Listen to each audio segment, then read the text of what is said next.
구름 속에서 소리가 나서 이르되 이는 나의 아들 곧 택함을 받은 자니 너희는 그의 말을 들으라 하고. 아멘. 예수님은 베드로의 신앙 고백 이후 제자들에게 자신의 고난과 십자가에 대해 말씀하셨습니다. 그리고 누구든지 나를 따라오려거든 자기를 부인하고 날마다 자기 십자가를 지고 따라야 한다고 가르쳐 주셨습니다. 그 말씀을 하신 후 8일쯤 지나 예수님은 베드로와 요한과 야고보를 데리고 산에 올라가 기도하셨습니다. 그런데 예수님께서 기도하시는 동안 놀라운 일이 일어납니다. 예수님의 용모가 변화되고 옷이 휘어져 광채가 난 것입니다. 이것은 단순히 얼굴빛이 달라진 정도가 아니었습니다. 예수님 안에 감춰져 있던 하나님의 영광이 잠시 드러난 사건이었습니다. 제자들은 그동안 예수님과 함께 먹고 마시며 길을 걸어왔습니다. 때로는 배고픔도 경험했고 사람들의 머릿속을 함께 지나기도 했습니다. 그래서 그들에게 예수님은 너무 가까운 분처럼 느껴졌을 것입니다. 그러나 변화산 위에서 제자들은 예수님이 단지 훌륭한 스승이나 능력 있는 선지자가 아니라 하나님의 영광을 가지신 분이라는 사실을 보게 됩니다. 우리 역시 신앙생활을 오래 하다 보면 예수님을 너무 익숙하게 생각할 때가 있습니다. 예배도 습관이 되고 기도도 형식이 되기 쉽습니다. 그러나 신앙은 익숙함 속에서 주님을 작게 만드는 것이 아니라 날마다 그분이 어떤 분이신지를 새롭게 바라보는 데 있습니다. 변화산 사건은 제자들에게 너희가 따르는 분이 누구인가를 다시 보여주신 사건이었습니다. 그런데 그때 두 사람이 예수님과 함께 이야기하고 있었습니다. 그들은 바로 모세와 엘리야였습니다. 모세는 율법을 대표하는 인물이고 엘리야는 선지자를 대표하는 인물입니다. 다시 말해 구약의 율법과 선지자가 모두 예수님 안에서 이어지고 완성된다는 것을 보여주는 장면이었습니다.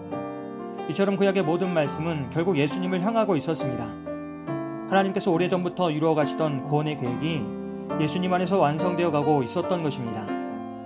그런데 모세와 엘리야가 예수님과 나누고 있던 이야기의 중심은 놀랍게도 영광이 아니라 십자가였습니다. 성경은 그들이 장차 예수님께서 예루살렘에서 별세하실 것을 말하고 있었다고 전합니다. 여기서 말하는 별세는 단지 죽음을 의미하는 것이 아닙니다. 예수님께서 십자가를 지시고 하나님의 구원의 역사를 이루실 것을 가리키는 말씀입니다. 결국 변화산의 영광 한가운데서도 그 중심에는 십자가가 있었습니다. 예수님의 길은 영광만의 길이 아니라 십자가를 통과하는 길이었습니다.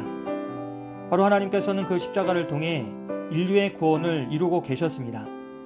하지만 그 순간 제자들은 깊이 졸고 있었습니다. 예수님은 기도하고 계셨지만 제자들은 잠에 빠져 있었습니다. 중요한 순간마다 제자들은 온전히 깨어있지 못했습니다. 그러나 감사한 것은 주님께서 그런 제자들을 버리지 않으셨다는 사실입니다. 깨어나지 못했던 제자들에게도 결국 영광을 보게 하셨습니다. 그렇게 하나님은 부족한 사람들을 여전히 붙드시고 은혜 가운데 이끌어 가십니다. 베드로는 그 장면이 너무 놀랍고 벅차서 주여 우리가 여기 있는 것이 좋사오니 우리가 초막셋을 짓되 하나는 주를 위하여 하나는 모세를 위하여 그리고 하나는 엘리야를 위하여 하겠다고 합니다. 베드로는 이 영광스러운 순간이 계속되기를 원했습니다. 그는 산 아래로 내려가지 않고 이 은혜로운 자리에 머물고 싶었던 것입니다. 그렇게 베드로가 말을 하고 있을 때에 구름이 와서 그들을 덮었습니다. 그리고 바로 그때 구름 속에서 이는 나의 아들 곧 택함을 받은 자니 너희는 그의 말을 들으라는 음성이 들려옵니다. 하나님은 예수님이 누구신지를 분명하게 선언하셨습니다. 예수님은 단지 여러 위대한 인물 가운데 한 분이 아니셨습니다. 모세나 엘리야와 나란히 놓일 뿐이 아니라 그 모든 말씀을 완성하시는 하나님의 아들이셨습니다. 그리고 하나님은 제자들에게 그의 말을 들으라고 하셨습니다. 제자들은 예수님의 고난의 말씀을 이해하지 못했고 십자가의 길을 받아들이기 어려워했습니다. 그러나 하나님은 이해되지 않아도 주님의 말씀을 들으라고 하십니다. 이 말씀은 오늘 우리에게도 동일하게 주어집니다. 우리는 때때로 하나님의 뜻을 이해하지 못합니다.